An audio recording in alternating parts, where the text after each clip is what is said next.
बिस्मिल्लाहिर्रहमानिर्रहीम अल्हम्दुलिल्लाहि रब्बिल आलमीन वस्सलातु वस्सलामु अला सय्यिदिल अंबिया'i वल मुरसलीन व अला आलिहि व अस्हाबिहि अजमाइन। रब्बि इश्रह ली सदरी व यस्सिर ली अमरी वहलुल उक़दतम मिन लिसानी यफ़क़हू क़ौली। अल्लाहुम्मा अल्लिमना बिमा यनफ़अुना वन्फ़अना बिमा अल्लमतना व ज़िदना इल्मा। अल्लाहुम्मा सल्लि व सल्लिम अला नबियिना मुहम्मद व अला आलिहि व अस्हाबिहि व बारिक वसल्लिम।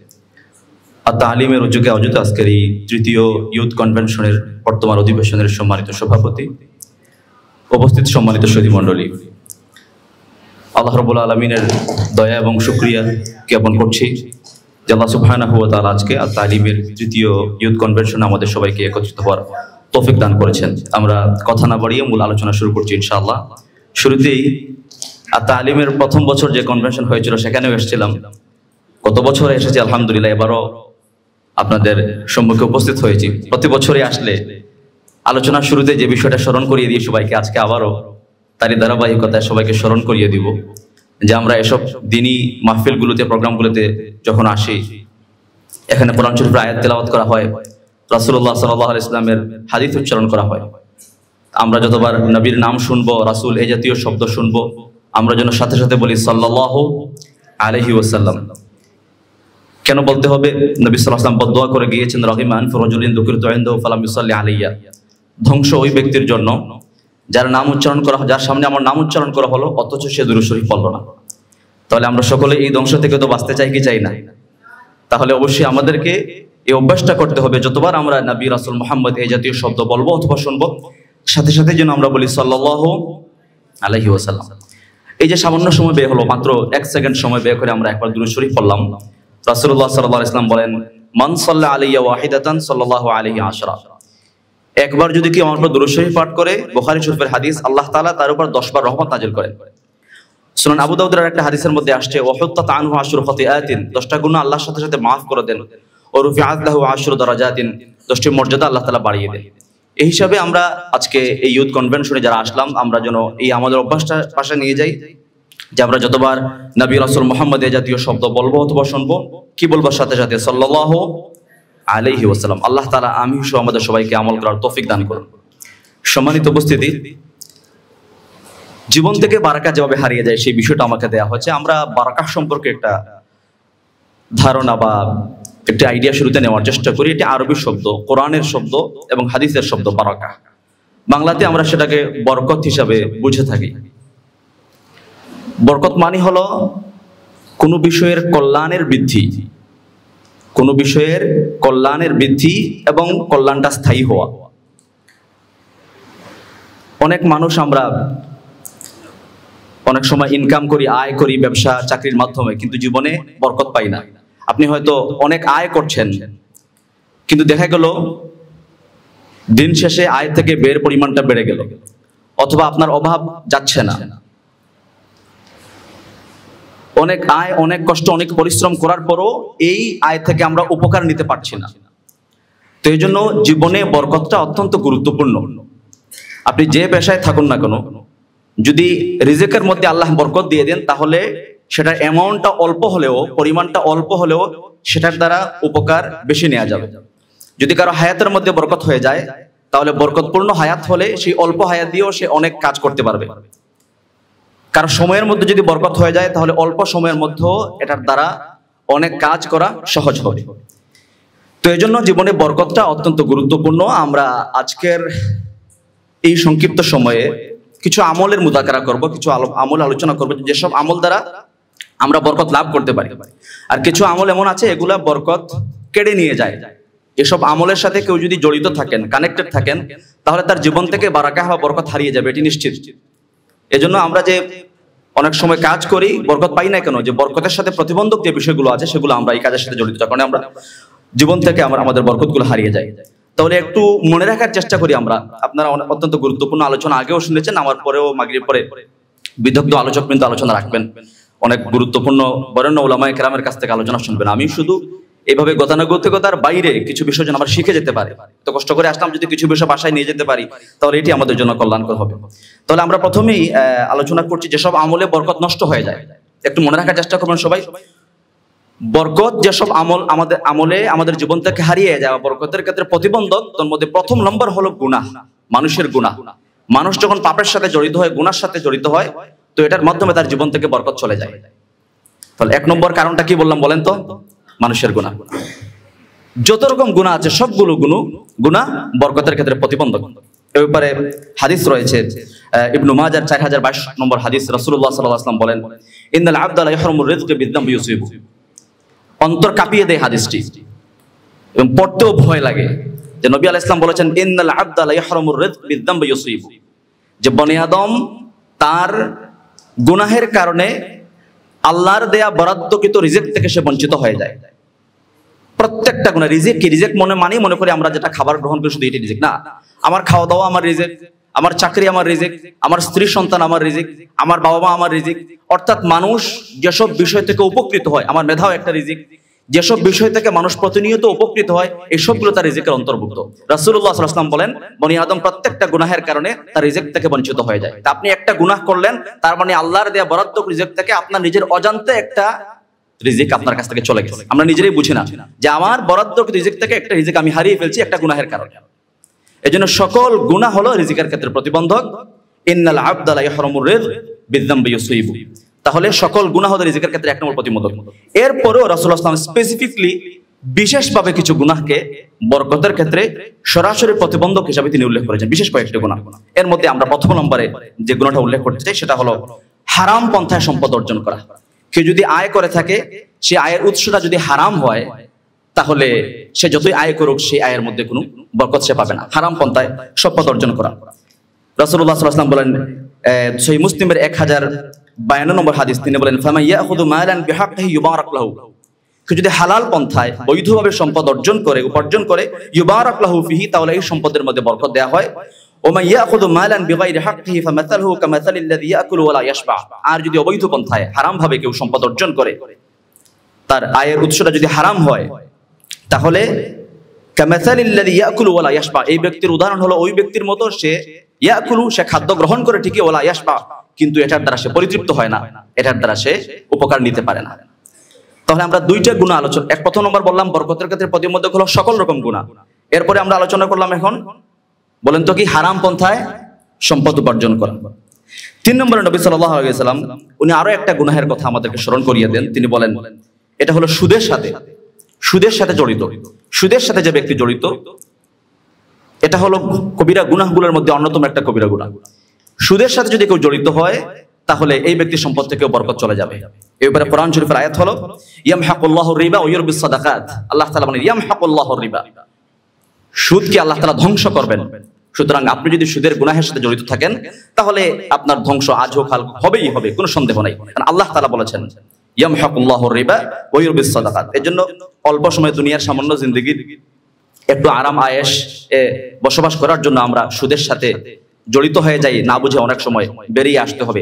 যারা যে সুদী লেনদেনের সাথে জড়িত, জরুরি ভিত্তিতে আমাদেরকে ফিরে আসতে হবে, নতুবা আপনি যত ইবাদত বন্ধই করেন না কেন, আপনার জীবনে কোনো বরকত আপনি আল্লাহর কাছ থেকে পাবেন না। 4 নম্বরে যেটি বলতে চাই সেটা হলো খুবই গুরুত্বপূর্ণ। কেউ হয়তো সুদের সাথে জড়িত নয়, ঘুষের সাথে জড়িত নয়, সাধারণ বড় কোনো পাপের সাথে সে জড়িত নয়, কিন্তু এই পাপের সাথে আমরা অনেকে জড়িত। যেটা আমি এখন বলতে চাই সেটা হলো আল্লাহ প্রদত্ত রিজিকে সন্তুষ্ট না থাকা। আল্লাহ আমাকে যে রিজিকটা দিয়েছেন, এই রিজিকে যদি কেউ সন্তুষ্টি প্রকাশ না করে, তাহলে তার রিজিকে কোনো বরকত পাবে না। জীবনে চলার পথে আল্লাহর দেয়া ফয়সালার উপর আল্লাহর সিদ্ধান্তকে মেনে নেওয়া, এটা খুবই গুরুত্বপূর্ণ। কিন্তু আমরা অনেক সময় মেনে নিতে চাই না। কেন আমার হলো না, কেন অমুকের এটা হয়ে গেল, কেন আমি বারবার এই বিপদের সম্মুখীন হচ্ছি, কেন আমার ক্ষেত্রে এমন করছে, এই যে একটা কষ্ট। আপনি আল্লাহর সিদ্ধান্তকে সন্তুষ্টিতে মেনে নেন। নবী সাল্লাল্লাহু আলাইহি ওয়াসাল্লাম বলেন, ওয়ারাদা বিমা কাসামাল্লাহু লাক তাকুন আগনান নাস। আল্লাহ তোমার ফয়সালায়, তোমার ভাগ্যে যেটুকু আল্লাহ তাআলা নির্ধারণ করে রেখেছে, ওয়ারাদা, তুমি এটার উপর রাজি থাকো, সন্তুষ্ট থাকো, তাকুন আগনান নাস, মানুষের মধ্যে আল্লাহ তাআলা তোমাকে সবচেয়ে বড় গানি, অমুখাপেক্ষী হিসাবে আল্লাহ তাআলা তোমাকে গণ্য করবেন। সুবহানাল্লাহ। তাইলে আল্লাহ আমার ভাগ্যে, আমার বরাদ্দে যতটুকু রেখেছেন, আমরা সন্তুষ্ট চিত্তে মেনে নেব যে আলহামদুলিল্লাহ।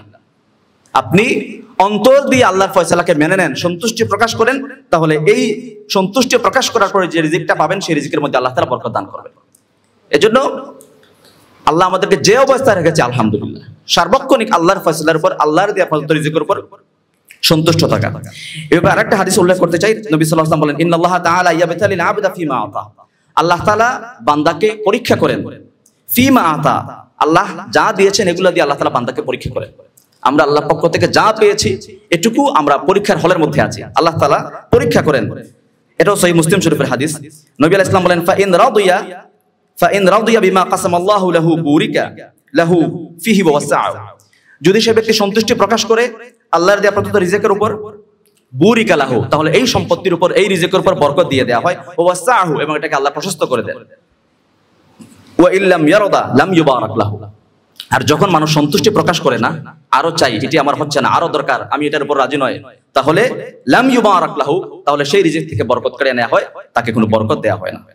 এবং নবী আলাইহিস সালাম বলেন কাদ আফলাহা মান আসলামা ওয়া রুজিকা কাফাফান, ওই ব্যক্তি সফল হয়ে গেল, মান আসলা, যে ব্যক্তি আল্লাহর বিধানের সামনে নিজেকে আত্মসমর্পণ করলো, সারেন্ডার করলো, ও রুজিকা কাফাফান, এবং যাকে যথেষ্ট পরিমাণ রিজিক দেয়া হলো, মানে চলতে গিয়ে একজন মানুষের যতটুকু প্রয়োজন এতটুকু রিজিক যদি সে পেয়ে যায়, এটুকু যদি পেয়ে যায়, ওয়া কান্নাহুল্লাহু বিমা আতাহু, আর আল্লাহ তার বরাদ্দে যতটুকু রেখেছেন এগুলোর উপর যদি সে সন্তুষ্টি প্রকাশ করে, কাদ আফলাহা, সে ব্যক্তি সবচেয়ে সফলকাম মানুষ। আল্লাহ রাব্বুল আলামিন আমাদের সবাইকে ওই সব সফলকাম মানুষদের অন্তর্ভুক্ত হওয়ার তৌফিক দান করুন। 5 নম্বরের রিজিকের ক্ষেত্রে প্রতিবন্ধক হলো যে আল্লাহর শুকরিয়া আদায় না করা। অনেক সময় অনেক নিয়ামত পাই আমরা আল্লাহর কৃতজ্ঞ হই না, এটা আমরা নিজের ক্রেডিট বা নিজের মেধা, নিজের বিদ্যা, নিজের বুদ্ধি, নিজের সম্পদের অহংকার আমরা করি। আল্লাহর যদি শুকরিয়া আদায় না করি তাহলে আল্লাহ তাআলার ধমকি রয়েছে কোরআন শরীফে, আল্লাহ তাআলা বলেন ওয়ালা ইন কাফারতুম ইন্না আযাবি লাশাদীদ, তুমি যদি অকৃতজ্ঞ হও, আমার শুকরিয়া আদায় না করো, তাহলে জেনে রাখো ইন্না আযাবি লাশাদীদ, তোমার যে নিয়ামতটা দিলাম সেটা তো আমি কেড়ে নিবই, সেটা তুমি পাবে না। ইন্না আযাবি লাশাদীদ, উপরন্তু আল্লাহর অকৃতজ্ঞ হওয়ার কারণে আল্লাহর আযাব তোমাকে গ্রাস করবে। ইন্না আযাবি লাশাদীদ, আর আল্লাহর আযাবটা হলো সবচেয়ে ভয়ঙ্কর এবং ভয়ানক, কঠোর।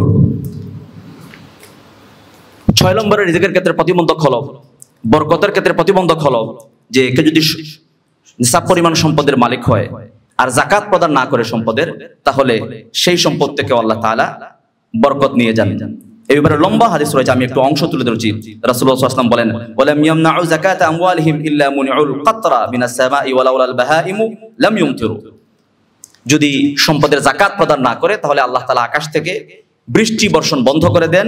যদি কোনো বাহাইম, চতুষ্পদ জন্তু, পশু পাখি এগুলো না থাকতো তাহলে আল্লাহ চিরতরে বৃষ্টি বন্ধ করে দিতেন। তাহলে সম্পদের যাকাত প্রদান না করলে সেই সম্পদ থেকে বরকত চলে যায়। 7 নম্বরে হলো আল্লাহর শরণ থেকে বিমুখ হওয়া।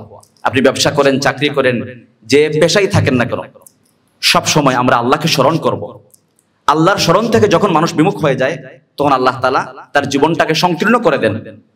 এদিকে টান দিলে ওইদিকে ছুটে যাবে, ওইদিকে টান দিলে এদিকে ছুটে যাবে, সারাক্ষণ একটা পেরেশানি আপনার ভিতরে কাজ করবে যদি আপনি আল্লাহর শরণ থেকে বিমুখ হয়ে যান। আল্লাহ রাব্বুল আলামিন বলেন ওমান আ'রাদা আন যিকরি ফাইন্না লাহু মাঈশাতান দানকা ওয়া নাহশুরুহু ইয়াওমাল কিয়ামাতি আ'মা, আমার শরণ থেকে, আমার জিকির থেকে যে ব্যক্তি বিমুখ হয়ে যায় আমি তার জীবনকে সংকীর্ণ করে দেই। ওয়া নাহশুরুহু ইয়াওমাল কিয়ামাতি আ'মা, কিয়ামতের দিন তাকে উঠাবো অন্ধ অবস্থায়। সুতরাং আমরা যে পেশায় যে জায়গায় থাকি না কেন আমরা আল্লাহকে স্মরণ করব, মুখেও আল্লাহকে স্মরণ করব, অন্তর দিয়ে আমরা আল্লাহকে স্মরণ করব। মনে মনে যতক্ষণ আপনি আল্লাহকে স্মরণ করবেন, আল্লাহর জিকির করবেন, তো শয়তান আপনার কাছ থেকে দূরে থাকবে। আমাদের উস্তাদ আব্দুল জাহাঙ্গীর রাহমাতুল্লাহ বলতেন যে আমরা যতক্ষণ আল্লাহকে স্মরণ করি, আল্লাহ জিকির করি, তো অন্তরটা আল্লাহর সাথে কানেক্টেড থাকে এবং আমাদের অন্তরটা সারাক্ষণ যে অশান্তি এবং অস্থিরতা আছে এটাকে শান্ত করার একটা মাত্র পদ্ধতি হলো আল্লাহর জিকির। কোরআন শরীফে আল্লাহ তাআলা বলেছেন আলা বিযিকরিল্লাহি তাতমাইন্নুল কুলুব, নিশ্চয়ই আল্লাহর জিকিরের দ্বারা অন্তরসমূহ প্রশান্তি লাভ করে। আর শাইতানু জাযিবুন আলা কলবি ইবনে আদম, নবী আলাইহিস সালাম বলেন শয়তান মানুষের অন্তরে আসন গেড়ে বসে থাকে, আসন গেড়ে বসে থাকে একদম ভাবসাব নিয়ে। ফাইদা যাকারাল্লাহ খানাসা, যখনই মানুষ আল্লাহর জিকির করে, আল্লাহকে স্মরণ করে, খানাসা, শয়তান দূরে সরে যায়। ওয়া ইদা গাফালা ওয়াসওয়াসা, আর যখনই মানুষ আল্লাহর জিকির থেকে একটা মুহূর্তের জন্য গাফেল হয়ে যায়, বিমুখ হয়ে যায়, ওয়াসওয়াসা, তখন শয়তান তাকে ওয়াসওয়াসা প্রদান করে। এজন্য আমরা প্রতি মুমিনের জীবনটা যুদ্ধময় একটা জীবন, প্রতিনিয়ত শয়তানের সাথে নফসের সাথে যুদ্ধ করে আগাতে হয়। তো শয়তান তো আল্লাহর কাছ থেকে, বেহেশত থেকে বহিষ্কার হওয়ার পর সে ওয়াদা করে আসছে এবং সে শপথ নিয়ে আসছে যে আমি তাকে বিভ্রান্ত করব। এবং শয়তান জান্নাত থেকে বহিষ্কৃত হওয়ার পরে যে বক্তব্যটা দিয়েছিল, আল্লাহ তাআলা শয়তানের বক্তব্যকে হুবহু কোরআন শরীফে কোট করেছেন। শয়তান বলেছিল সুম্মা লাআতিয়ান্নাহুম ক্বালা ফাবিমা আগওয়াইতানি লাআকুদান্না লাহুম সিরাতাকাল মুস্তাকিম, যে আদমের কারণে বিভ্রান্ত হলাম আমি, এই ব্যক্তিকে জাহান্নাম দিকে নিয়ে যাওয়ার জন্য আমি রাস্তার মুড়ে মুড়ে অত পেতে বসে থাকি। সুম্মা লাআতিয়ান্নাহুম মিন বাইনি আইদিহিম, সে লুকিয়ে ধোঁকা দিবে। এরপরে যখন পারবে না, এক পর্যায়ে সে প্রকাশ্যে চলে আসবে। লাআতিয়ান্নাহুম মিন বাইনি আইদিহিম, সে বলে আমি তাদের সামনে চলে আসবো। ওয়া মিন খালফিহিম, তাদের পিছনে, ওয়া আন আইমানিহিম, তাদের ডানে, ওয়া আন শামাইলিহিম, তাদের বামে। সামনে পিছনে ডানে বামে চতুর্দিকে শয়তান মানুষকে বিভ্রান্ত করার জন্য, সিরাতুল মুস্তাকিমের রাস্তা থেকে দূরে সরানোর জন্য শয়তান কিন্তু তার সর্বশক্তি নিয়োগ করবে। এজন্য শয়তান থেকে বেঁচে থাকা অন্যতম গুরুত্বপূর্ণ একটা বিষয়। আর শয়তান থেকে আমরা তখনই বাঁচতে পারবো যতক্ষণ অন্তরের মধ্যে আমরা আল্লাহর জিকির দেব, মনে মনে এবং মুখে মুখে আল্লাহর জিকির যদি জারি রাখি, আল্লাহকে স্মরণ করি, তাহলে নবী সাল্লাল্লাহু আলাইহি ওয়াসাল্লাম বলেন আশ-শাইতানু জাথিমুন আলা কলবি ইবনে আদম ফাইদা যাকারাল্লাহ খানাসা, যখন মানুষ আল্লাহর জিকির করে, আল্লাহকে স্মরণ করে, শয়তান তার কাছ থেকে দূরে সরে যায়। ওয়া ইযা গাফালা ওয়াসওয়াসা, আর যখনই সে গাফিল হয়ে যায়, বিমুখ হয়ে যায় আল্লাহর জিকির থেকে, তখন শয়তান ওয়াসওয়াসা প্রদান করে, ধোঁকা দেয়।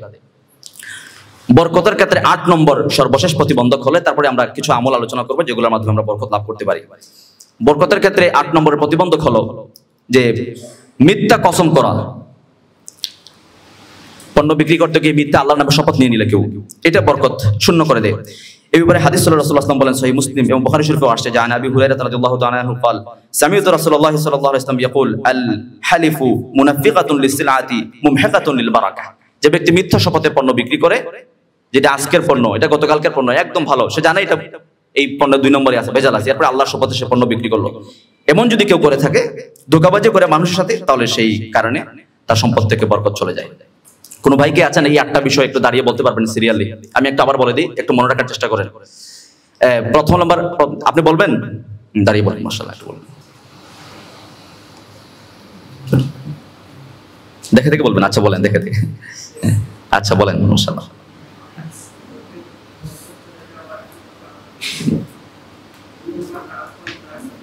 মাইক দিয়ে দেন, একটু মাইকে বলেন।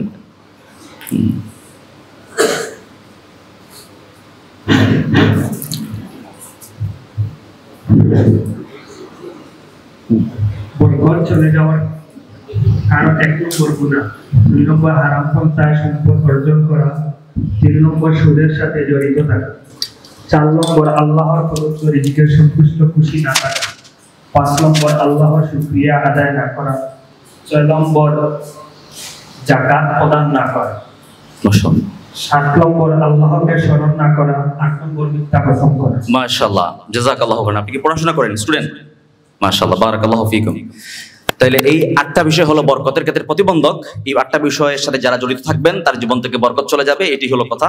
এটি আমার কোনো কথা নয়, নবী সাল্লাল্লাহু আলাইহি ওয়াসাল্লামের হাদিস থেকে এবং কোরআন শরীফের আয়াত থেকে আপনাদের সামনে পেশ করলাম। আল্লাহ রাব্বুল আলামিন আমি সহ আমাদের সবাইকে এই বরকতের সাথে প্রতিবন্ধক যে সমস্ত বিষয়গুলো রয়েছে, সমস্ত আমল রয়েছে, এগুলো থেকে আমাদের সবাইকে বেঁচে থাকার তৌফিক দান করুন।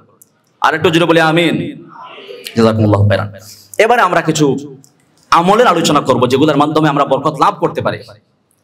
যেহেতু বরকতের বিষয়টা সম্পূর্ণ ওহীর সাথে সম্পর্ক রাখে, এগুলো নিজে থেকে বানিয়ে কিছু বলার সুযোগ নাই যে আমি বলে দিলাম এই কাজটা করো, করলে তোমার বরকত হবে, এটা বলার সুযোগ নাই। যেহেতু বরকতের বিষয়টা সম্পূর্ণ ওহীর সাথে কানেক্টেড, ওহীর সাথে সম্পৃক্ত, এজন্য যে বিষয়ে যে কাজে বরকত রয়েছে সেটা আল্লাহ তাআলা বলে দিয়েছেন, রাসূলুল্লাহ সাল্লাল্লাহু আলাইহি ওয়াসাল্লাম বলে দিয়েছেন। আমরা এইসব কিছু আমলের বিষয়ে আলোচনা করব ইনশাআল্লাহ।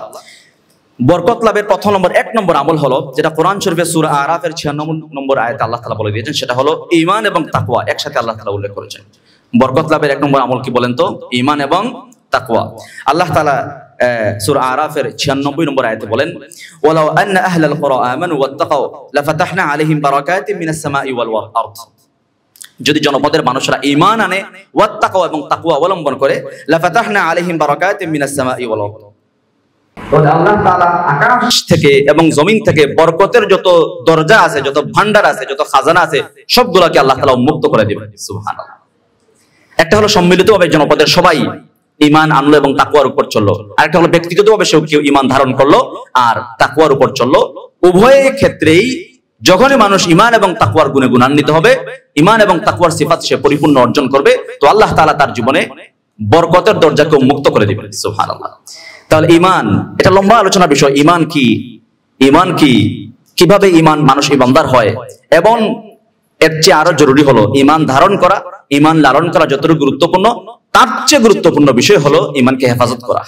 নবী সাল্লাল্লাহু আলাইহি ওয়াসাল্লাম বলেন, কিয়ামতের আগে এমন একটা সময় আসবে, ইয়াতি আলাইকুম জামানুন ইউসবিহু মুমিনান ওয়া ইউমসি কাফিরান, সকালবেলা মানুষ ঈমান ধারণ করবে, মুমিন হবে, ওয়ুমসি কাফিরান, সন্ধ্যায় ঈমান হারা হবে, ঈমানকে হারিয়ে ফেলবে, কাফির হয়ে যাবে। ওয়ুমসি মুমিনান ওয়া ইউসবিহু কাফিরান, সন্ধ্যার সময়ে ঈমান ধারণ করবে, আবার সকালবেলা ঈমান হারিয়ে ফেলবে। এমন একটা সময় আমরা কঠিন ঈমানকে ধারণ করা, সত্যিকার ঈমানের উপর চলা, মজবুত একটা কঠিন সময় আমরা পার করছি। এজন্য ঈমানকে হেফাজত করা, ঈমানকে কোন কথার কারণে ঈমান চলে যাবে, কোন কাজের কারণে ঈমান চলে যাবে, এইসব বিষয়গুলো আমাদের জানতে হবে। নওয়াকিদুল ঈমান, এই বিষয়গুলো আমাদের ভালো করে আত্মস্থ করা জরুরি। এজন্য তালিমের বিকল্প নাই। আমরা যত বেশি ঈমানকে শিখবো, ঈমানকে জানবো, ঈমানি মুযাকারা করব, ঈমানি আলোচনা করব, তত বেশি আমাদের ঈমান মজবুত হবে এবং ঈমানের উপর চলা আমাদের জন্য সহজ হবে। সাহাবায়ে কেরাম কত ঊর্ধ্বে ঈমানদার, এরপরে ওনারা পরস্পর দেখা হলো, বলেন তাআলাউ নুজাদ্দিদ ঈমান, আসো আমরা একটু ঈমান নবায়ন করি। তাআলাউ নাজদাদ ঈমান, আসো আমরা একটু ঈমানকে সংস্কার করি, একটু শক্তিশালী করি। সাহাবীওয়ালা ঈমান হওয়ার পরও তারা ঈমানি আলোচনা করেছেন, ঈমান শিখেছেন, ঈমানের চর্চা করেছেন। এজন্য এই যে তালিম যে উদ্যোগ গ্রহণ করেছে আলহামদুলিল্লাহ, যে আমাদের তরুণ সমাজ, যুব সমাজদেরকে, স্কুল কলেজ ইউনিভার্সিটির ছাত্র ভাইদেরকে এবং জেনারেল শিক্ষিত ভাইদেরকে ঈমান এবং আমল, ঈমান এবং তাকওয়া কিভাবে সত্যিকারভাবে অর্জন করতে পারে, ঈমানের উপর চলতে পারে, যে কর্মসূচিগুলো উদ্যোগ গ্রহণ করে আমি জড়িত আছি তালিমের সাথে। আমি অনুরোধ করব আপনারা যারা আজকে প্রথম এসেছেন, আপনারাও তালিমের কার্যক্রমের সাথে জড়িত হবেন, ঈমান এবং তাকওয়ার উপর চলার জন্য, ঈমান এবং তাকওয়া শেখার জন্য, এগুলোকে ধারণ করার জন্য। 2 নম্বর হলো বরকতের অন্যতম একটি গুরুত্বপূর্ণ আমল, সেটা হলো আখযুল কোরআন, কোরআনকে ধারণ করা। বরকতের যতগুলো ভান্ডার আছে, যতগুলো চাবিকাঠি আছে, অন্যতম চাবি হলো কোরআন শরীফ। এর চেয়ে বড় বরকতের কিতাব আর হতে পারে না। আল্লাহ তাআলা কোরআন শরীফে বলেছেন, ওয়া হাযা কিতাবুন আনজালনাহু ইলাইকা মুবারাকুন। একটু বরকত নেই আর আশা কত জায়গায় দৌড়াদৌড়ি করি আমরা, যে জায়গায় বরকত নাই সেখানেও যাওয়ার চেষ্টা করি, কিন্তু আল্লাহ তাআলা বলেন ওয়া হাযা কিতাবুন আনজালনাহু ইলাইকা মুবারাকুন, এই কোরআনটা হলো বরকতময় কিতাব, সরাসরি বরকতের কিতাব হলো কোরআন শরীফ। এই কোরআন শরীফ যে ব্যক্তি তেলাওয়াত করবে, যে ব্যক্তি কোরআন শরীফ তেলাওয়াত শুনবে, কোরআন শিক্ষা দিবে, কোরআন শিক্ষা দেওয়ার কাজে সহযোগিতা করবে, অর্থাৎ কোরআনের সাথে যারা যেভাবে সম্পর্ক রাখবে সবার জীবনে আল্লাহ তাআলা বরকত দান করবে। এটি আল্লাহ তাআলা বলেছেন ওয়া হাযা কিতাবুন আনজালনাহু ইলাইকা মুবারাকুন। কিন্তু অত্যন্ত দুঃখজনক হলো সত্য যে আমরা বলি 90% মুসলমানের দেশ, কিন্তু আমরা কতজন কোরআন শরীফ সহিহ করে তিলাওয়াত করতে পারি? কোরআন শরীফ যদি তিলাওয়াত সহিহ নয়, আপনার নামাজ তো হচ্ছে না। নামাজের মধ্যে কোরআন শরীফ তিলাওয়াত করা লাগে কি লাগে না?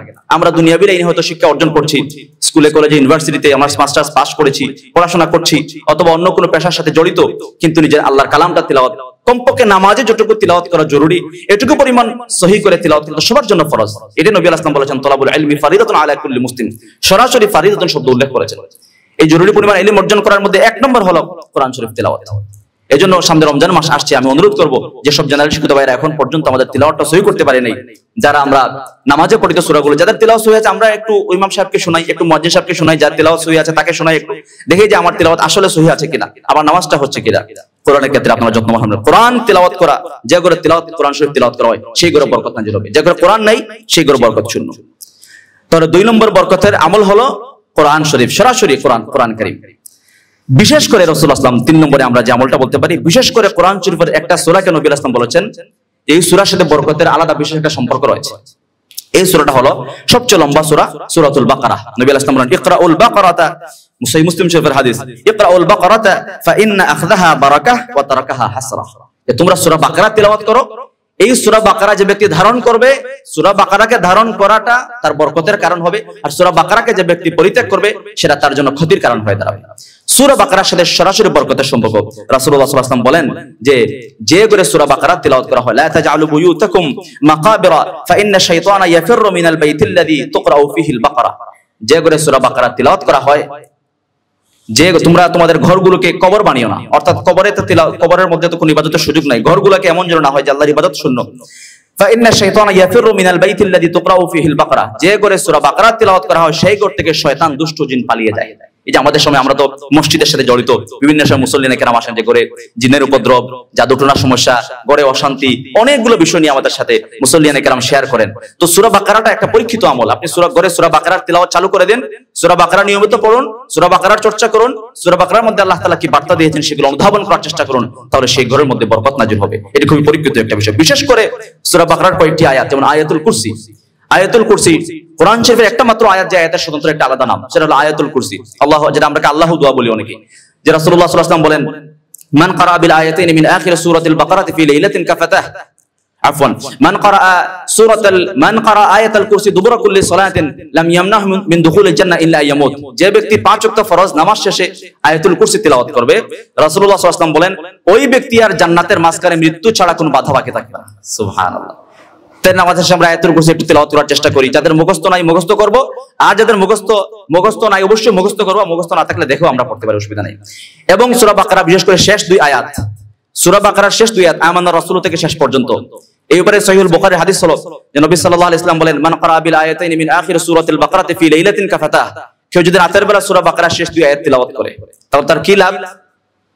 এখানে আমরা যারা উপস্থিত হয়েছি যদি জিজ্ঞাসা করা হয় একজন একজন করে দাঁড়িয়ে আমি সহ যে কার কি দরকার, আমাদের বর্তমান ইন্টারিম গভর্নমেন্টের যে প্রধান উপদেষ্টা আছেন ডক্টর ইউনূস সাহেব যদি বলেন যে আমি কয়দিন থাকবো ক্ষমতায় জানি না, একটু আমার যেহেতু সুযোগ আছে বলো কার কি প্রয়োজন আছে, আমাকে জিজ্ঞাসা করলে আমি একসাথে 20-30টা বলতে পারবো।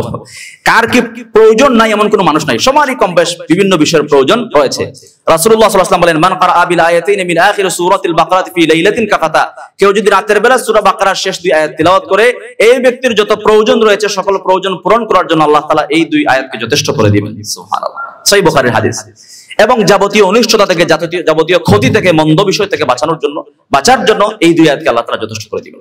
সূরা বাকারার শেষ 2 আয়াত, যেহেতু এই সূরার সাথে বরকতের সম্পর্ক, এজন্য আমরা বরকতের আমল 1 নম্বরে আলোচনা করছিলাম কি ঈমান এবং তাকওয়া, 2 নম্বরে কোরআন শরীফ, 3 নম্বরে সূরা বাকারা বিশেষ করে সূরা বাকারা কয়েকটি আয়াত আমরা আলোচনা করলাম। 4 নম্বরে বরকতের অত্যন্ত পরীক্ষিত একটা আমল, এই আমলের সাথে যারা জড়িত হবেন যারা করবেন তাদের জীবনে বরকত আসবে, এটি কোনো সন্দেহ নাই, কোনো সন্দেহ ছাড়া।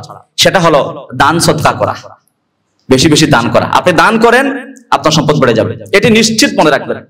আর কৃপণতা করে সম্পদকে জমায় রাখবেন তাহলে সম্পদ তো বাড়বে না, বরং এই সম্পদ আপনার ক্ষতির কারণ হয়ে দাঁড়াবে। দেখেন আমরা ঋণ দেই, ঋণ দেওয়া এটাকে আরবিতে বাংলায় আমরা করজও বলি, যে একটু করজ দাও আমাকে। এই মূলত আরবি শব্দ কারদুন শব্দ থেকে আসছে, করজ দেওয়া, ঋণ দেওয়া। ঋণ মানুষ কখন দেয়? যিনি ঋণ দেয় ঋণদাতাও বিশ্বাস করে যে টাকাটা আমি ফেরত পাবো, ঋণ গ্রহীতাও বিশ্বাস করে যে আমাকে এই টাকা ফেরত দিতে হবে। তো আল্লাহ তাআলা আল্লাহর রাস্তায় দান করা, আল্লাহর পথে ব্যয় করাকে আল্লাহ সুবহানাহু ওয়া তাআলা কারদুন শব্দ দ্বারা উল্লেখ করেছেন, যে মানদাল্লাযী ইউকরিদুল্লাহ কারদান হাসানা। যে ব্যক্তি আল্লাহকে উত্তম ঋণ প্রদান করবে, করজে হাসানা দিবে, অর্থাৎ আল্লাহর পথে ব্যয় করবে, দান করবে, ফায়ুদাইফাহু লাহু আদআফান কাসীরা। মানুষের কাছ থেকে ঋণ নিলে অনেক সময় ধোঁকাবাজি করে, ঋণ নিয়ে ফেরত দিতে চায় না, কিন্তু আল্লাহ তাআলা এই সব বিষয় থেকে পবিত্র। তিনি বলেন কেউ যদি আল্লাহর পথে ব্যয় করে, দান করে, ফায়ুদাইফাহু লাহু আদআফান কাসীরা, আল্লাহ তাআলা এই ঋণকে, এই দানকে বহুগুণে বর্ধিত করে তার কাছে ফেরত দিবেন। সুবহানাল্লাহ। তাহলে আপনি 10 টাকা যদি দান করেন আল্লাহর রাস্তায়, কথার কথা, তাহলে 10 টাকার বিনিময়ে আপনাকে কত হাজার টাকার মালিক সেটি আল্লাহই ভালো জানেন। ওয়াল্লাহু ইয়াকবিদু ওয়া ইয়াবসিতু ওয়া ইলাইহি তুরজাউন। আল্লাহ রাব্বুল আলামিন যাকে ইচ্ছা ইয়াকবিদু সংকীর্ণ করে দেন, যাকে ইচ্ছা বাড়িয়ে দেন, প্রশস্ত করেন, ওয়া ইলাইহি তুরজাউন, আল্লাহর দিকেই সে প্রত্যাবর্তন স্থল। সুতরাং দান করলে বরকত বেড়ে যায়, এটি বরকতের একটি গুরুত্বপূর্ণ আমল। এই ব্যাপারে আরো একটি আয়াত বলতে চাই, সেটা হলো আল্লাহ তাআলা ওয়া মা আনফাকতুম মিন শাইইন ফাহুয়া ইউখলিফহু, যে ইউখলিফহু, তোমরা যদি আল্লাহর রাস্তায় কিছু ব্যয় করো, দান করো, তাহলে তোমরা নিশ্চিত জেনে রাখো আল্লাহ রাব্বুল আলামিন এটাকে হুবহু তোমাদের কাছে ফেরত দিবেন, যতটুকু দান করবে ততটুকু বাড়িয়ে দিবেন।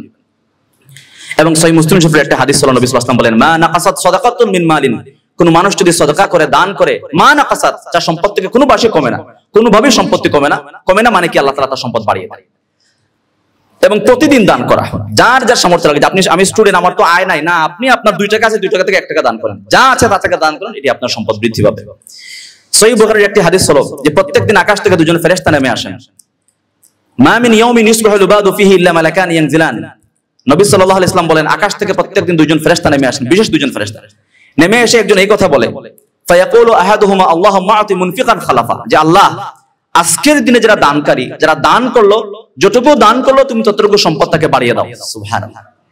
তাহলে ওই ফেরেশতার দোয়া পাওয়ার জন্য আপনি যদি দান করে থাকেন প্রত্যেকটা দিন নিজের সামর্থ্যের আলোকে, এমন যেন না হয় যে রাতের বেলা বালিশের মধ্যে মাথা লাগাইলাম, সারাদিন 1 টাকাও আমি কাউকে কিছু দান করলাম না, এমন যেন না হয়। মসজিদের বক্সটা সামন থেকে চলে গেল হেঁটে হেঁটে, আমার পকেট থেকে 2টা টাকাও বের হলো না, এমন যেন না হয়। কেউ আমার কাছে চাইলো আমার কাছে, আমি একটু দিতে পারলাম না, তাকে সাহায্য করতে পারলাম না, এমন যেন না হয়। প্রত্যেকটা দিন নিজেদের সামর্থ্যের আলোকে আপনি দান করেন, যে আল্লাহর অ্যাকাউন্টে আপনার জমা হচ্ছে গিয়ে।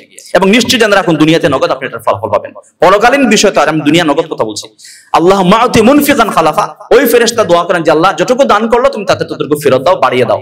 আর আরো একজন কি দোয়া করে, এটি আমাদের জন্য একটি নেতিবাচক বিষয় এবং ডেঞ্জারাস বিষয়। আল্লাহুম্মা আতি মুমসিকান তালাফা, ওই ফেরেশতা বদদুয়া করে, আরেকজন ফেরেশতা বদদুয়া করে যে আল্লাহুম্মা আতি মুমসিকান তালাফা, যে আল্লাহ দান করার সামর্থ্য ছিল কিন্তু সে ব্যক্তি দান করেনি, সামর্থ্য থাকার পরেও সে দান করলো না, সম্পদকে জমায়ে রাখছে, আল্লাহুম্মা আতি মুমসিকান তালাফা, তুমি যতটুকু জমায়ে রাখছে ততটুকু তুমি ধ্বংস করে দাও, নাউযুবিল্লাহ। তাহলে আপনি দান করবেন না, জমায়ে রাখবেন, তাহলে নিশ্চিত জেনে রাখবেন সামর্থ্য থাকার পরেও যদি দান না করেন এটি ধ্বংস হবে, এটি আপনার বরকত বয়ে নিয়ে আসবে না, বরকত শূন্য করে দিবে আপনার সম্পদকে। এজন্য আমরা নিজেদের সামর্থ্যের আলোকে যখনই বিভিন্ন সময় সুযোগ আসে, দান করার সুযোগ আসে, দান করার জন্য চাওয়া হয়, সেটি আমরা দেব। এছাড়াও আমরা নিজের আয় থেকে, ইনকাম থেকে, দানের উপর আলোচনা করলে ঘন্টার পর ঘন্টা বলা যাবে, নিজের আয় থেকে, নিজের ইনকাম থেকে যেন আমরা একটা অংশ বরাদ্দ রাখি যে আমি আল্লাহ রাস্তায় দান করব। তাহলে দেখবেন আপনি সম্পদের মধ্যে বরকত পাবেন। পৃথিবীর ইতিহাস নাই কোনো মানুষ দানশীল ব্যক্তি যে আল্লাহর সন্তুষ্টির জন্য ওই ব্যক্তি দান করে আর এই ব্যক্তি অভাবের মধ্যে পড়ে গেছে, জীবনের একটা পর্যায়ে এসে অভাবী হয়ে গেছে, এমন পাবেন না। আপনি ইখলাস ও নিয়তের সাথে দান করেন, আপনি নিশ্চিত জেনে রাখবেন যে সম্পত্তি আপনাকে আল্লাহ তাআলা বাড়িয়ে দিবে। তাহলে বরকতের যে কয়টা আমল, এর মধ্যে কয়টা আমরা আলোচনা করলাম? 4টি। 5 নম্বর হলো আল্লাহর কৃতজ্ঞতা আদায় করা। আপনি যদি আল্লাহর শুকরিয়া আদায় করেন তাহলে যে জিনিসের শুকরিয়া আদায় করবেন সেটি আপনার আল্লাহ বাড়িয়ে দিবে। আপনি মেধার শুকরিয়া আদায় করেন, আপনার মেধা আল্লাহ বাড়িয়ে দিবে। আপনি সম্পদের শুকরিয়া আদায় করেন, আপনার সম্পদ আল্লাহ বাড়িয়ে দিবে। আপনি যে বিষয়ের শুকরিয়া আপনি আল্লাহ আদায় করবেন, আল্লাহর কৃতজ্ঞ হবেন, সেটি আল্লাহ তাআলা বাড়িয়ে দিবেন। এবারে আল্লাহ রাব্বুল আলামিন কোরআন শরীফে বলেন, লা ইন শাকারতুম লা আযীদান্নাকুম, তোমরা যদি কৃতজ্ঞ হও, শুকরিয়া আদায় করো। এখানে উলামায়ে কেরাম যারা আছেন নিশ্চয়ই জানবেন, লা আযীদান্নাকুম, লাম তাকিদ নুন তাকিদ, ডাবল তাকিদ দিয়ে অধিক গুরুত্ব বুঝাতে গিয়ে আল্লাহ তাআলা বলেন লা আযীদান্নাকুম, অবশ্যই এবং অবশ্যই আমি তোমার সম্পদ, লা আযীদান্নাকুম, অবশ্যই এবং অবশ্যই আমি সেটি বাড়িয়ে দেব। যে বিষয়ের শুকরিয়া আদায় করবেন আপনি, সেটি আল্লাহ তাআলা নিশ্চিত বাড়িয়ে দিবেন। আল্লাহর কৃতজ্ঞতা আদায় করা, আল্লাহর শুকরিয়া আদায় করা, এটি করলে আল্লাহ বরকত দান করেন রিজিকের মধ্যে, সম্পদের মধ্যে, হায়াতের মধ্যে। 6 নম্বর আরেকটা পরীক্ষিত আমল হলো বরকতের, সেটা হলো নিকটাত্মীয়দের সাথে সুসম্পর্ক বজায় রাখা, আত্মীয়তার বন্ধন রক্ষা করা। এবং রাসূলুল্লাহ সাল্লাল্লাহু আলাইহি ওয়াসাল্লাম নবুয়তের কত বছর বয়সে নবী হয়েছিলেন? কত বছর বয়সে নবী হন? 40 বছর বয়সে। এই 40 বছর বয়সে প্রথম যেদিন ওহী লাভ করেন, ওহী লাভ করার আসার পরে যখন জ্বর উঠে যায়, সহিহুল বুখারীর বর্ণনা, আম্মা জান খাদিজা রাদিয়াল্লাহু আনহা বলেন যে নবী আলাইহিস সালাম এসে বলেন যে জাম্মিলুনি, আমাকে গরম কাপড় দাও, ইন্নী খাশিতু আলা নাফসি, আমার প্রাণের উপর ভয় হচ্ছে যে আমি মারা যাব, আমি ধ্বংস হয়ে যাব। খাদিজা রাদিয়াল্লাহু তাআলা আনহা রাসূলুল্লাহ সাল্লাল্লাহু আলাইহি ওয়াসাল্লামকে পাশে শোয়াইয়া উনি সান্ত্বনার বাণী শুনেন। তিনি বলেন ইন্নাকা লাতাসুল কাল্লা আবশির কাল্লা ওয়াল্লাহি লা ইউযিকা আল্লাহু আবাদা, আপনি সুসংবাদ গ্রহণ করুন, আল্লাহ আপনাকে পাকড়াও করবেন না, আল্লাহ আপনাকে ধ্বংস করবেন না। কেননা আপনার ভিতরে এমন কিছু গুণাবলী আছে, এমন কিছু মানবীয় গুণাবলী আছে, এইসব গুণ যার মধ্যে থাকে সেই ব্যক্তি কখনো ধ্বংস হয় না, অপমানিত হয় না, অবদস্ত হয় না, সেই ব্যক্তি সম্মানী হয়। কি গুণাবলী? 1 নম্বরে বলেন ইন্নাকা লাতাসিলুর রাহিম, আপনি নিকটাত্মীয়তার বন্ধন রক্ষা করেন, নিকটাত্মীয়তার সাথে সুসম্পর্ক বজায় রাখেন। নবী রাসূল সারা জীবন সেই কাজটা করে গিয়েছেন। তো আত্মীয়তার বন্ধন রক্ষা করলে সম্পদে বরকত হয়, জীবনে বরকত হয়। এই ব্যাপারে রাসূল সাল্লাল্লাহু আলাইহি ওয়াসাল্লাম বলেন, সহিহ বুখারী হাদিস, যে মান আহাব্বা আন ইউবসাতা লাহু ফি রিজকিহি ওয়া ইউনসা লাহু ফি আথারিহি ফালইয়াসিল রাহিমা, কেউ যদি চায় তার সম্পদে বরকত হোক, কেউ যদি চায় তার রিজিকে বরকত হোক, তার হায়াতের মধ্যে বরকত হোক, ফালইয়াসিল রাহিমা, সে যেন তার নিকট আত্মীয়দের সাথে সুসম্পর্ক বজায় রাখে, আত্মীয়তার বন্ধন রক্ষা করে। এইগুলো কয়টা? 6টা। 7 নম্বরে বরকত লাভের আমল হলো যে প্রত্যেকটা কাজ বিসমিল্লাহ বলে শুরু করা, আল্লাহর নামে শুরু করা। বিসমিল্লাহ বলে যে কাজ শুরু করবেন সেই কাজে বরকত হয়, অর্থাৎ আল্লাহর নাম স্মরণ করে যে কাজটা শুরু করবেন সেই কাজে বরকত হয়।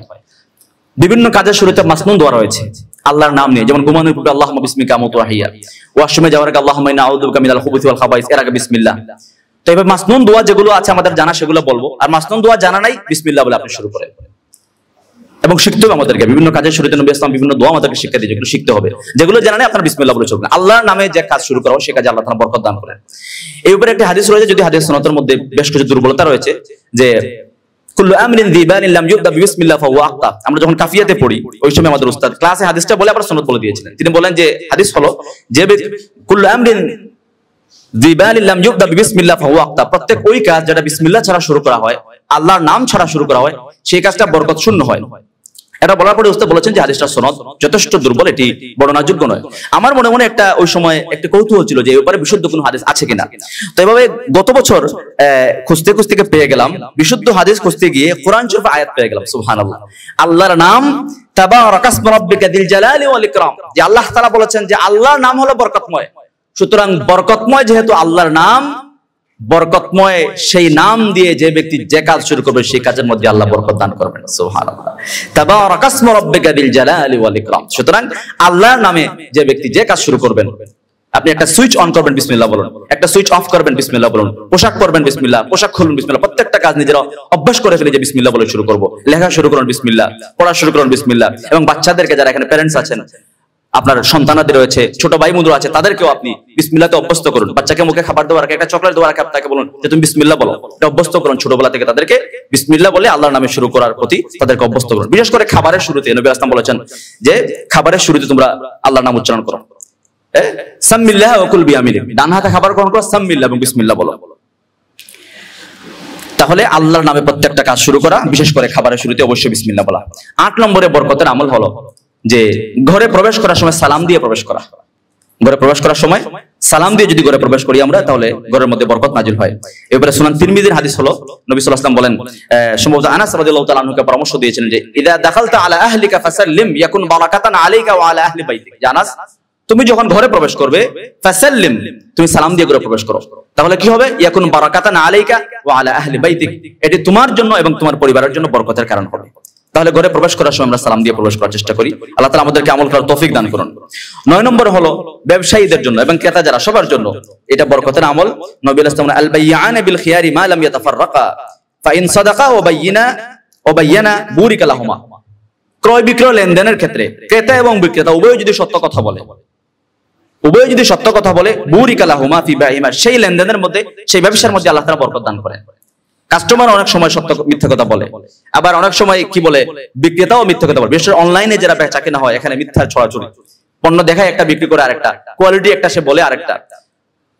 তো লেনদেনের সময় সত্য কথা বলা, যারা সত্য কথা বলবে, বুরিকা লাহুমা ফি বাইহিমা, সেই ব্যবসার মধ্যে, সেই লেনদেনে আল্লাহ তাআলা বরকত দিবেন। ওয়া ইন কাতামা ওয়া কাযাবা, আর যদি কেউ পণ্যের দোষ গোপন করে, ওয়া কাযাবা, এবং মিথ্যা কথা বলে, মুহিকাত বারাকাতু বাইহিমা, তাহলে সেই ব্যবসা থেকে, সেই লেনদেন থেকে আল্লাহ তাআলা বরকত উঠায় নেয়।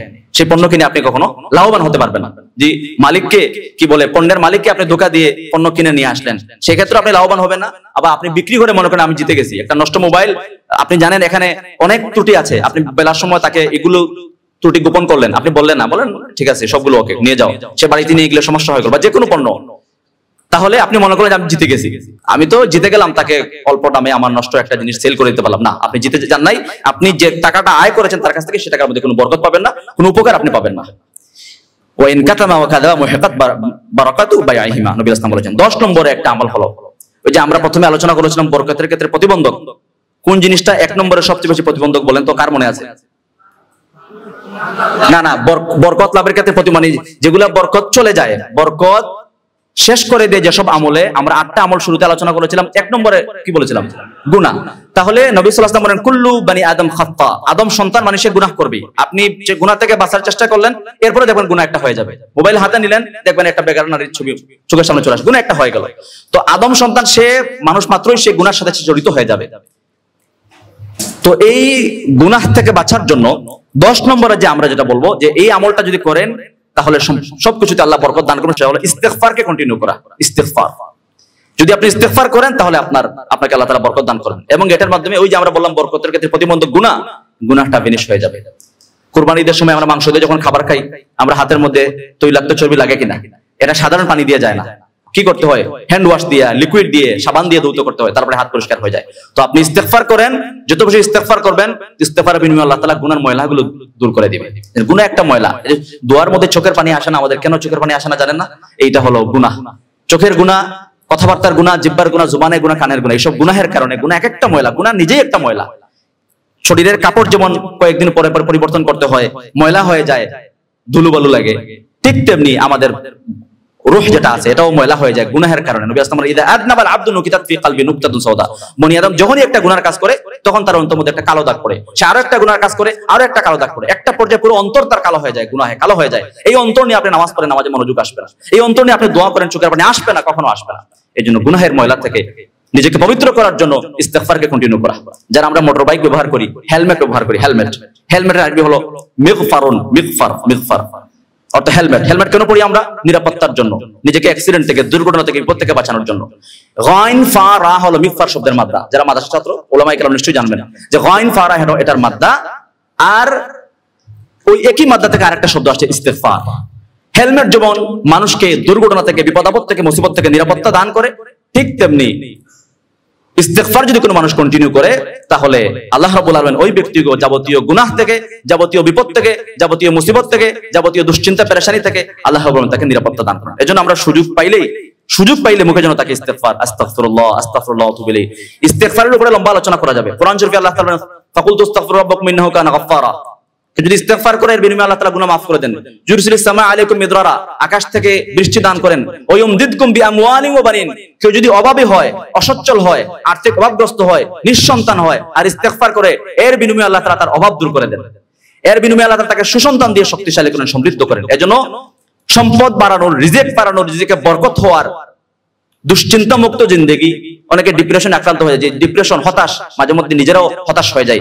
ডিপ্রেশন দূর করার পরীক্ষিত আমল হলো ইস্তেগফার করা। আপনি ইস্তেগফার কন্টিনিউ করেন, দুশ্চিন্তা পেরেশানি সব যখনই যে কোনো পেরেশানিতে পড়বেন আপনি ইস্তেগফার করেন, কতক্ষণ আস্তাগফিরুল্লাহ আস্তাগফিরুল্লাহ ওয়া তুবু ইলাইহি পড়েন, দেখবেন চলে গেছে, ডিপ্রেশন চলে গেছে, দুশ্চিন্তা মুক্ত আপনি জিন্দেগি লাভ করতে পারবেন। 10টা আমরা আলোচনা করলাম। 11 নম্বর হলো ইস্তিখারা করা। যে কোনো গুরুত্বপূর্ণ কাজ করার আগে হুট করে সিদ্ধান্ত দিবেন না। আপনি ইস্তেখারা করেন, ইস্তেখারার আমলগুলো উলামায়ে কেরামের কাছ থেকে জেনে নিন। ইস্তেখারা করে স্বপ্ন দেখা জরুরি নয়। আপনি ইস্তেখারা করে ইস্তেখারার দোয়াটা পড়েন, সেখানে দেখা আছে, সেখানে লেখাই আছে, বলা আছে যে আল্লাহ যেটা আমার জন্য কল্যাণ করুন সেটা আমার জন্য সহজ করে দাও। আপনি ইস্তেখারা করে যদি কোনো কাজ করেন, বিশেষ করে গুরুত্বপূর্ণ ব্যবসা বাণিজ্য, বিয়ে শাদী এইসব কাজ করার আগে যদি ইস্তেখারা করে আপনি সিদ্ধান্ত নেন, তাহলে সেই কাজে আল্লাহ বরকত দিবেন, আপনি লুজার হবেন না, ক্ষতিগ্রস্ত হবেন না।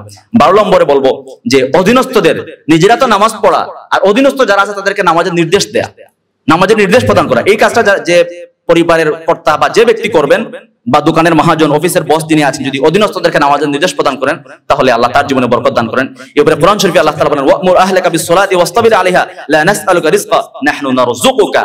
অধীনস্থদেরকে তোমরা নামাজের আদেশ প্রদান করো, আমি তোমাদেরকে রিজিক প্রদান করি। 13 নম্বর হলো একটা সময়ের কথা নবী সাল্লাল্লাহু আলাইহি ওয়াসাল্লাম বলেছেন যে সকালের সময়, সারা দিনের 24 ঘন্টার সময়ের মধ্যে সকালের সময়ের মধ্যে বরকত রয়েছে। এটা পরীক্ষিত। আমি ব্যক্তিগতভাবে আমরা শিক্ষকতা পেশার সাথে জড়িত। আমি এই যে পরীক্ষার 500-700 লম্বা খাতার সিরিয়াল আমাদেরকে ধরায় দেয় দেখার জন্য, তো রাত দিন মিলে যা দেখি সকালবেলা 1 ঘন্টা 1.5 ঘন্টা 2 ঘন্টা সময় সমান দেখতে পাই। কেন? সকালের মধ্যে একটা বরকত রয়েছে। নবী আলাইহিস সালাম নিজে বরকতের দোয়া করে গিয়েছেন যে আল্লাহুম্মা বারিক লি উম্মতি ফি বুকুরি। এটা পরীক্ষা করে দেখবেন আপনারা যে সকালের সময় কত বরকত। অল্প সময় অনেক কাজ করা যায়। নবী আলাইহিস সালাম দোয়া করে গিয়েছেন যে আল্লাহ আমার উম্মতের সকালের সময়ের মধ্যে বরকত দান করুন। আমরা ঘুমিয়ে কাটিয়ে যাই, বিশেষ করে ফজর নামাজ যদি মিস করেন তাহলে বরকত আসবে না, জেনে রাখবেন। ফজর নামাজ সময়মতো পড়তে হবে। 14 নম্বর হলো অন্যের জন্য বরকতের দোয়া করা। আপনি যদি অন্যের সম্পদে বরকত হোক, অন্যের জীবনে বরকত হোক, তার হায়াতে বরকত হোক, তার মেধায় বরকত হোক, অন্যের জন্য বরকতের দোয়া করেন, তাহলে সেই বরকতটা আল্লাহ আপনাকে আগে দান করবেন। অন্যের অগোচরে দোয়া করলে নবী আলাইহিস সালাম বলেন কেউ যদি অন্যের অগোচরে দোয়া করে তাহলে একজন ফেরেশতা আল্লাহ ওই ব্যক্তির মাথার কাছে পাঠিয়ে দেন। ওই ফেরেশতা দোয়া করেন যে আল্লাহ ওই ব্যক্তি যে অন্যের জন্য দোয়া করছে তার অগোচরে, আগে তুমি তাকে ওই নিয়ামতটা দান করো। সুবহানাল্লাহ। সুতরাং অন্যের বরকতের দোয়া করলে এই বরকতটা আপনার জন্য আগে বরাদ্দ হবে। বিশেষ করে একটা দোয়ার কথা বলবো আমি, এই দোয়াটা আপনারা মুখস্থ করবেন। এটা আমি পিডিএফ করে আজকে যা আলোচনা এখানে সংক্ষিপ্ত শীট করে আমি দিয়েছিলাম, হয়তো পাবেন আপনারা ইনশাআল্লাহ। এই শীটের মধ্যে দেওয়া আছে, দোয়াটা আপনারা মুখস্থ করে নেবেন। আমি অনুরোধ করবো আপনাদেরকে, জোরে অনুরোধ করবো যে এই দোয়াটা আপনারা মুখস্থ করে কান্না করে আল্লাহর কাছে মঞ্জুর করাই দিবেন। বাস। এই দোয়াটা কি? নবী সাল্লাল্লাহু আলাইহি ওয়াসাল্লাম এই দোয়াটা আমাদেরকে শিক্ষা দিয়েছেন যে কোন মানুষ যদি এই দোয়াটা আল্লাহর কাছে মঞ্জুর করাইতে পারে তার দুনিয়া কামিয়াব, কোনো সন্দেহ নাই। দোয়াটা কি? আল্লাহুম্মা কফিনি বিহালালিকা আন হারামিক। কারো যদি আয় থাকে, মনে করেন কথার কথা 20,000 টাকা মাসিক ইনকাম, বা আর একটু বেশি ধরি আমরা, মনে করেন 1 লক্ষ টাকা মাসিক ইনকাম। সাধারণত হয় না, নরমালি সাধারণত 1 লক্ষ টাকা যদি কারো মাসিক ইনকাম থাকে, আর যদি সে মাস শেষে আমরা শুনে বলবো যে সে তো অনেক বড় পয়সাওয়ালা ধনী মানুষ, 1 লক্ষ টাকা তার মাসিক ইনকাম হয়, কিন্তু মাস শেষে খরচ হয়ে যায় তার 1.5 লক্ষ টাকা, 2 লক্ষ টাকা, তাহলে সে ধনী মানুষ নাকি? না, তার আয় থেকে ব্যয় বেশি। নবী আলাইহিস সালাম বলেন এই দোয়াটাকে যদি মঞ্জুর করাইতে পারে তাহলে আপনার যা যা প্রয়োজন আল্লাহ সব হালাল থেকে ব্যবস্থা করে দিবে। সেই দোয়াটা হলো আল্লাহুম্মা, আমার সাথে বলেন আল্লাহুম্মা কফিনি বিহালালিকা আন হারামিকা ওয়া আগনিনি বিফাদলিকা আম্মান সিওয়াক। সময় থাকলে আমরা জবাই মুখস্থ করতাম, যেহেতু সময় নাই, যে আল্লাহুম্মা কফিনি বিহালালিকা আন হারামিক, যে আল্লাহ আমাকে হারাম থেকে বাঁচিয়ে হালালের উপর যথেষ্ট করে দাও। মানে আমার যা যা প্রয়োজন এগুলো আমার পেতে যেন আমাকে হারামে যাইতে না হয়। আয়ের থেকে যখন মানুষ ব্যয় হয়ে যায় তখন হারামের মধ্যে চলে যায় 2 নম্বরই করে, কারণ তার তো এই নিডটা পূরণ করতে হবে যেভাবে হোক। আল্লাহ হারাম থেকে বাঁচিয়ে হালালের উপর যথেষ্ট করে দাও, আমার যা যা প্রয়োজন সব হালাল থেকে পূরণ করে দাও। ওয়া আগনিনি বিফদলিকা আম্মান সিওয়াক, আর তুমি ছাড়া অন্য কারো মুখাপেক্ষী আমাকে করো না। মানে আমি যেন আমার 24টা ঘন্টা আমার সারা জিন্দেগি আল্লাহ তুমি সত্তার মুখাপেক্ষী হই, কোন মানুষের সামনে কোন মাখলুকের সামনে যেন আমার মাথাকে নত না করি। 16 নম্বর শুধু শিরোনাম বলে দিচ্ছি, 1-2 মিনিট সময় বাকি আছে, হয়তো 1 মিনিট 2 মিনিট। হজ উমরা করা, নবী সাল্লাল্লাহু আলাইহি ওয়াসাল্লাম তাবিউ বাইনাল হজ্জ ওয়াল উমরা ফাইন্নাহুমা ইয়ানফিয়ানিল ফাকর ওয়াজ যুনুবা, তোমরা হজ উমরা করো, এর মাধ্যমে গুনাহ যেমন ক্ষমা হয়ে যায়, সম্পদকেও আল্লাহ তাআলা বাড়িয়ে দেন। এবং 17 নম্বর অন্যের সহযোগিতা করা, আল্লাহু ফি আউনিল আবদি মা কানা আবদু ফি আউনি আখি, নবী সাল্লাল্লাহু আলাইহি ওয়াসাল্লাম বলেন আল্লাহ ততক্ষণ পর্যন্ত মানুষকে সাহায্য করেন যতক্ষণ সে আরো একজন ভাইয়ের সাহায্যের মধ্যে লিপ্ত থাকে। 18 নম্বর হলো ইবাদতের জন্য সময় ব্যয় করা। এই যে বলা হয় তালিমের বিভিন্ন প্রোগ্রাম বা বিভিন্ন সময় যে ভাই এখানে একটা হালকা হবে, এখানে একটা দার্স হবে, এখানে একটা প্রোগ্রাম হবে, আসেন, আমরা বলি ব্যস্ত ব্যস্ত বলি না যে ব্যস্ত আছি। আল্লাহ রাব্বুল আলামিন বলেন ব্যস্ত তোমাকে চাপিয়ে দিব। ইয়া ইবনা আদম তাফাররাক লিইবাদাতি আমলা সাদরাকা কিনান ওয়া আসুদ তাফাররাক, আদম সন্তান তুমি আমার ইবাদতের জন্য একটু সময় বের করো, তোমার রাত দিন 24 ঘন্টা কাজের ফাঁকে একটু সময় তুমি বের করো আমার ইবাদতের জন্য। আমলা সাদরাকা কিনান, তোমার অন্তরকে আমি প্রাচুর্য দিয়ে স্বচ্ছলতা থেকে পরিপূর্ণ করে দিব। ওয়া আসুদ তাফাররাক, তোমার অভাব অনটন দারিদ্রতা আমি বন্ধ করে দেব। ওয়া ইল্লা তাফাল, তুমি যদি সেটি না করো, তোমার নিজেকেই তুমি সময় দিলে, ওয়া ইল্লা তাফাল, যদি সেটি না করো, মালাতু ইয়াদাইকা শুগলান, আমি তোমার দুই হাতকে ব্যস্ততা দিয়ে পরিপূর্ণ করে দেব। এই যে আমরা বলেন ব্যস্ত, আল্লাহ বলেন ব্যস্ত তোমাকে চাপিয়ে দেব, তুমি চাইলেও ব্যস্ততা ছড়াতে পারবে না। ওয়ালাম আসুদ্দা ফাকরাক, তোমার অভাব অনটন কিছুতে আমি বন্ধ করব না। 19 নম্বর হলো যে কেউ যদি বিয়ে করে এবং সন্তানাদি হয়, বিয়ে করলে সম্পদে বরকত হবে, এটা যে বিবাহিত যারা জিজ্ঞাসা করে দেখবেন। আর যদি বিয়ে করার পর সন্তান আসে তখন সম্পদে আরো বরকত হয়। এবারে কোরআন শরীফে আল্লাহ রাব্বুল আলামিন বলেছেন যে কেউ যদি অভাবী হয় আর বিয়ে করে তার সম্পদের মধ্যে আল্লাহ তাআলা জীবনে বরকত দান করেন।